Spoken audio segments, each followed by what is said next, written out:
Hi, I'm Rob Boyd, an English photographer from the UK. I decided to create this podcast series talking to international photographers whose work I truly love.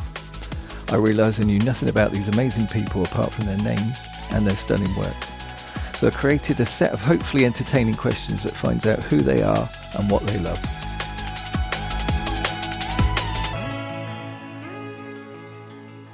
Becky, so glad you're here. Hello, thank you for having me. Yeah, I appreciate you asking me.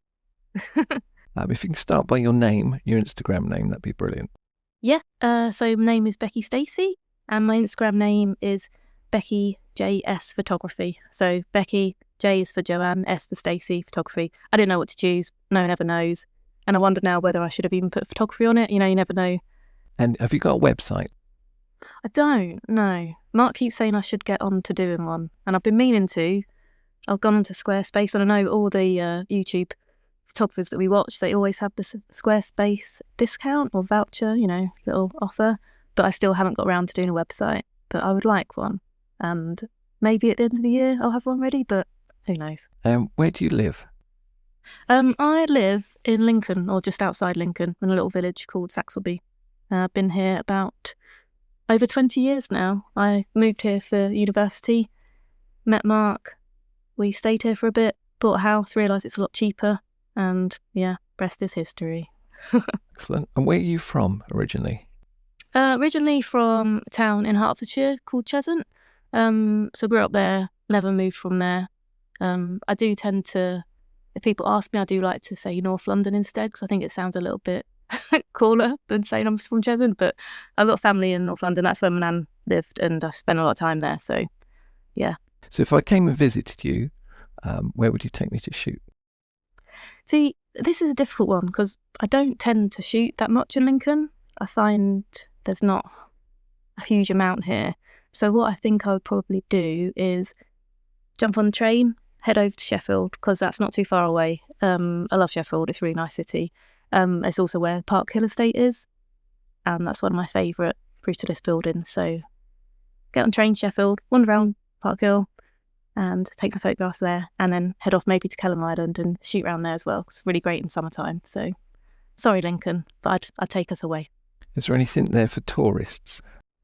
Yeah, I suppose, Lincoln's really quite small, considering it's a city and it has got its cathedral. It's small, but touristy would be the cathedral, I think. It is stunning. It's easy to take for granted as well. Like, so I graduated in there, which is pretty amazing, like the ceremony and stuff. And it is easy to take for granted just what a beautiful building it is. And when the light is hitting it right on like a really sunny day, like when it's just basking in the sun, it does look incredible. So probably round uphill Lincoln, Bailgate area, cathedral, castle. I think you'd like that as well because you like your light, don't you? So I think on a good day you get some good shots there. What's your favourite destination? Favourite destination? See, I haven't had the opportunity to travel like loads, but I think I'd probably say Portugal, because we have been there for a good few years now. And we tend to go to like a little small fishing village there, so it's not very touristy. You get to mix kind of with the locals and get the kind of authentic experience there. And to be honest, I think it's hard to take a bad photograph there because the tiles, the colours of the buildings, the worn out kind of buildings as well, where it's quite old. And getting to chat to people there. And it's one of the places actually where I've actually asked for a few portraits, which I'm quite reluctant to do because I'd probably say quite introverted and shy anyway. So to approach someone, particularly with the language barrier, I just love Portugal though. You just kind of feel more relaxed there. Obviously the weather's going to be nicer and just the lighting, but it's just a beautiful place. So yeah, I would say that I'd recommend it if people haven't been there. Well, that sounds perfect. Where in the world would you most like to visit? I do know what my answer is. I'm going to say it. I feel like it might be a bit cliche though, but I would love to go to Coney Island. I just always wanted to go. It's kind of got that old school charm to it. Like, it's got this weird nostalgic feel. There's always interesting people and kind of weird stuff going on. And just to capture that on camera, and just those kind of like, it's run down a little bit, isn't it? Like there's the amusements, like arcades, all the signage and stuff, and just the interesting people. And I've watched so much of it on YouTube and seen so many people I admire, they're taking photos. And every time I see it, I'm like, I want to go there. I need to go there. So hopefully the next couple of years I'll get there. But definitely there. And Japan, actually. But I think a couple of people already said that on the podcast, and yeah, I can see why. Amazing place. Oh yeah, Japan's definitely a popular answer. Great choice for Coney Island, though. Totally agree on that one. So, if you could time travel, weird question, where and when would you visit? I like this question. 'Cause again, like there's so many options and amazing kind of historical times you could go back to. But I think I'd actually go back to when my parents were growing up, seeing them growing up and like my grandparents. And I think about it, actually, one of my favourite photo books is one of the Hoxton mini press ones. It's I think it's called When We Were Young, and it's a collection of photographs from like 50s to 80s.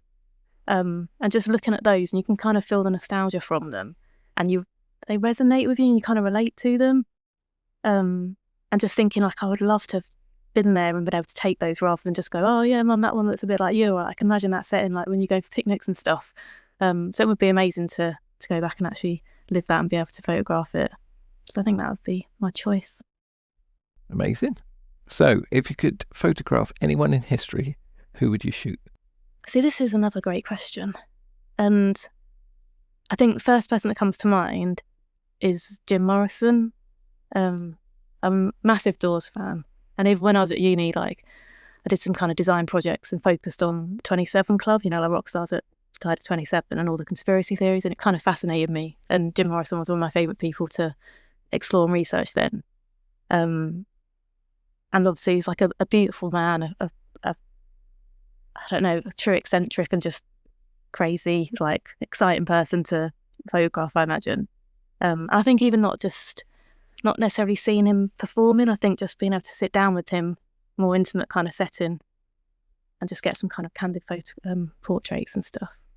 I also think I would, talking kind of music and people you admire and that, I was listening to Talking Heads on the way to work today, and David Byrne as well, like how amazing would that be? What a character. So yeah, if I can have two, then both please. Oh, great choices. No, I love that. Tell me a fun fact or a story about yourself. This is a difficult one because I've listened to other podcasts that you've done and everyone's got really interesting stories or facts, and I was thinking about it, like, I just feel like I'm really boring. I don't feel like I've got anything interesting. But I think maybe it's one that people wouldn't think when they look at me, but I've got a lot of tattoos and I love getting them. And I think I'm quite, again, like, not necessarily shy, but kind of quiet person. And you might not look at me and think I've got lots of tattoos, but I've got many. I've kind of lost count of them now. They're really bold lines, colourful. It's quite funny when I first started getting them, like, Dad wasn't keen. And I remember once when I got one, he was just like, you're out of control, like, what are you doing? And it's funny because I'm quite a sensible, like, controlled person. I was like, this is my one outlet, let me have it. So probably that, really. I just, on my birthday, like my 40th birthday this year, I went out and got some tattoos and got some food after. That's how I spent it, and I loved it. No, I totally get that with tattoos. I mean, that's another creative outlet. I mean, that's another way of putting colourful artwork in permanent places. And that's great. Yeah. And that's what I love about it, I think. Yeah, I suppose it's that, yeah, you're working with other creatives and they're designing something just for you. And I do love the bold lines and the colourful ink and stuff. And I suppose I've always really liked street art, and like that's where I first started taking photos, I guess. Kind of easier to do, isn't it, because you're not taking any people. So I love the colourful things, and I'm like, I can get that on my body for life. And that's cool. I don't even think about it. People say, like, what when you're older, but I don't mind. I just kind of go with it. It's one thing I'm free about, I think. No, it's not easy capturing street art, especially with the colours. You've got to get the colours just right. That's not an easy thing. Yeah. I think it's a nice starting point, though, when you do photography, because you're not putting pressure on yourself to find scenes or photograph people, because that's always there, isn't it? So it's a nice place to start. I think that's definitely where I did start thinking back, actually. Okay, random question time. What's your favourite word? That is a weird question. And I feel like I should think of something really exciting, but I'm going to go with one that holds a bit of a memory, I think. I'm going to go with pomegranate. Because it's a lovely, lovely fruit, obviously, but it reminds me of my nan. When I was younger, like whenever I go and visit her, she knew I love pomegranates, and she'd always, because they're quite difficult to prepare, aren't they? So she'd always have them prepared for me, and rather than put them in like a Tupperware, it'd always be an old margarine kind of tub. So it's whenever I got there, she'd pass me this little margarine thing, and it was just really nice. That's just kind of one of my nice little memories. So random, weird question, but I'm going to go pomegranate. Strange, isn't it? Oh, I love that. Such a personal answer. That's great. Okay, so tell me a new word or a saying that I may not know. See this, you'll notice I talk about my nan a lot because I loved her so much. I still do. But the word is going to be my nan's name, which was Hacer. I'm probably not saying it right. She'll be annoyed at me there, but you need to kind of roll the R a little bit.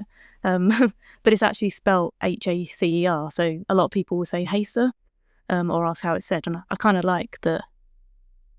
It's a more difficult word really, but it's just kind of, it's easy to get wrong, but I don't mind that because then you get to explain more about it and kind of say how it is. And I created a zine. I can't remember when I did it now, but recently, and it was photographs I'd taken at Nan's house. And I wasn't going to put it into a zine at first, but then a few people did approach me saying, are you going to put this out there? And like, we'd like a copy. And I was like, well, I didn't think anyone would be interested because it's a really personal project to me. But I was like, okay, I'll print a few copies. And I donated the money as well, which was a really nice thing to do. And it was just nice creating that zine and like saying that it was for my nan and writing the name, then writing how it's spelled, how it's pronounced, sorry. So yeah, it's just, it means a lot. I'm so glad you explained it on the zine. That gives a great context to it. Yeah, I totally get that. Yeah, I mean, whenever I would visit my nan, we'd always take photographs together. And then I started taking ones of the house just because it was unique and there's memories there. And then when she passed away, I knew that the house would eventually have to be sold. So I continued the project a little bit whilst we were in that process. But then I kind of felt like it was the right time to close that project. And then the house did sell and that it's gone now. And I think it was then that I was going through the photographs and I put them together and I shared a few on Instagram, and it's surprising how much it resonated with people. And that was really nice because I know obviously it's like personal to me, but I suppose lots of people have gone through something similar. And it was nice that people supported that and kind of encouraged me to do that because I never thought I'd actually put one together. But it was really cathartic as well doing that. It was a nice thing to do. Excuse the pun, but when did photography click for you? I love a pun. That's good. Yeah. I think I've always enjoyed taking photographs, but in terms of like photography or street photography, I think when, again, like I said, like shooting Sheffield quite a lot, and it's one of the times we were there, like I enjoy shooting there anyway. Park Hill was a great place to photograph, but it's when we were walking around there more, and then I actually started taking a few more photographs, including people and getting a bit closer to them. And I was like, well, they're not even really noticing I'm doing this. Like, it's easy to kind of blend into the background a bit. Maybe it's not as scary as I thought. So I think then it kind of clicks. I was like, oh, I really enjoy this. And looking back at the photos, like, I really like doing this. And then wanted to explore that a bit more, and then got a bit more confident to do it. Even now it's tough. Sometimes you go out and it's like nerves there. I'm like, oh, I don't know if I can do it today. I need to warm up a bit. But I definitely think you kind of get more used to it. And it was then it clicked, I think, actually moving from just your buildings, which are great, but just to start including more people as well. Oh, amazing answers. And again, so personal. I love it. Okay, I know it's not easy, but what's your favourite 3 photos? Why do you like them? Favourite 3? Again, this is like a tough one because it's hard to blow your own trumpet with stuff. I was thinking about it, and there's one I had in an exhibition last year, actually. It's one of my favourite ones that was taken just in Granary Square in King's Cross. So I don't know if you know where there's the steps down to the canal, and kind of spring, summer, they'll put things on the steps, and they put the bright green astroturf down there. And it was a really nice like spring afternoon and really warm, like surprisingly warm for that time of year. And we was wandering around there, and you can stand at the top of the steps and look down. So I was holding my camera down, and there was people just sitting down, just relaxing, reading their books, listening to music, have a few beers, napping. And I just got this shot looking down of everyone just enjoying the sunshine, really, really relaxed. I had no idea it was there.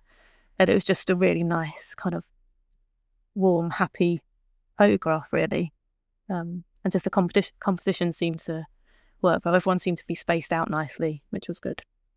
So yeah, that's definitely one of them. Another one would be actually in Portugal, and it was last year actually, and it's a beautiful little town, I suppose, called Tavira that we've gone out to see for the day. Really, really pretty. It was a beautiful sunny day, and we saw this, I think it's like a vintage Fiat driving towards us, like pale blue. And I was like, oh, that car, that's really nice, that. And I noticed that the top was like, the sunroof was rolled back, so that the guy had his like hand kind of poking through.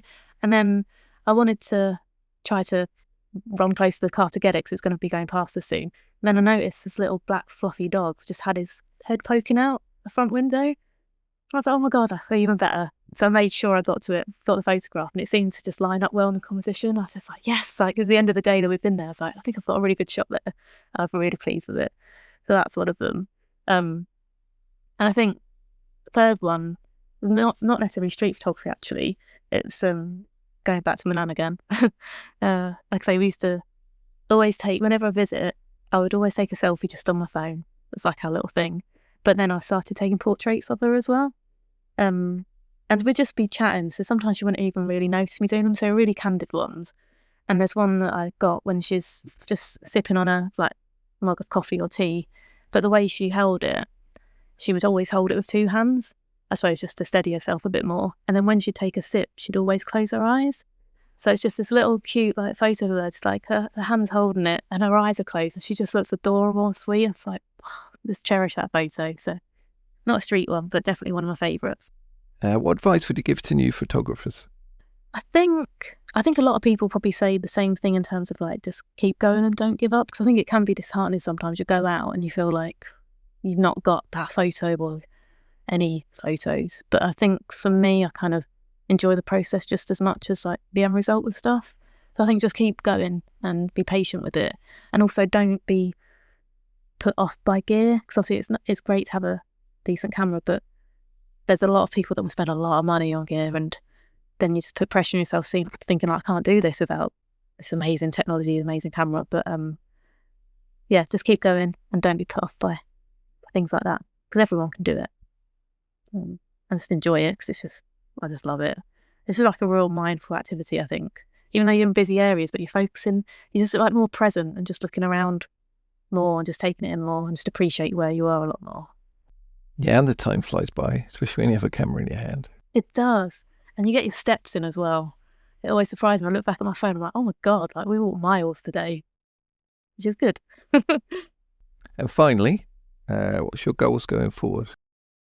Well, I'm lucky to be part of like a really nice photography community, actually. Like, I think Instagram's been really great for that. Met some really nice people, and one of the guys, Mark Grant, has put together an exhibition that I've been part of, and we're currently doing like a seasonal one, so there's one for each season. We've just done the winter one, and the spring one's coming soon. Excuse me. At the start of May, so that's the next thing, and then there'll be the summer one of that. So they're the things I'll be focusing on at the moment, I think, and possibly a website, seeing as I don't have one. So maybe I'll try and do that. It's been really great talking to you. I'm so glad we made this happen. Great chatting with you, and your colour control is amazing. You add those to your scenes so well.